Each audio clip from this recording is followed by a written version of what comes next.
Welcome to India Today Global. It is Tuesday evening in the Indian capital, and at this hour, we bring you the top stories from around the world. Beginning with the top developments from the Israel Hamas war. After an attack in Rafah claimed over 45 lives, Israeli Prime Minister Benjamin Netanyahu now says, despite our efforts to not harm non-combatants, something unfortunately went tragically wrong in Rafah.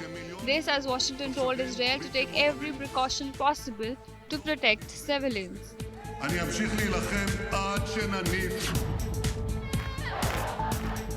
The deadly attack on Rafah has stirred pro-Palestinian protests across the world. From Madrid in Spain, New York in the United States to Paris as well as Beirut in Lebanon, thousands took to street to express outrage over the deadly attack and pledge solidarity with Gazans. Canada now says it will issue around 5,000 visas to Gazans. This is much more than what it had originally pledged. Ottawa says it is horrified by the Israeli attack on Gaza, which killed scores of women and children. Yemen's Houthis claim launching attacks on 3 ships in the Indian Ocean and Red Sea, as well as on 3 US destroyers in Red Sea. The rebel group did not specify when the attacks took place. There has been no immediate confirmation from shipping companies or the US military either. Moving to Russia-Ukraine war, where developments are happening on a fast pace. The Russian-held city of Luhansk in eastern Ukraine came under attack twice within 3 hours early on Tuesday. In addition, Moscow claims capturing 2 villages in the Kharkiv and Donetsk region. This comes after Kyiv claimed repelling 7 Russian advances in the Kupiansk sector. Now some more news from the United States. Closing arguments are due on Tuesday in former President Donald Trump's hush money trial case. Trump is facing 34 felony counts of falsifying business records to cover up hush money payments made to an adult star Stormy Daniels before the 2016 elections. If convicted, Trump could be sentenced to a probation or a sentence of over 1 to 4 years on each count in state prison, and this could go to a maximum of 20 years. Against the backdrop of China's increasing aggression, Washington has vowed to bolster Taiwan's defense during a bipartisan congressional visit to the self-ruled island.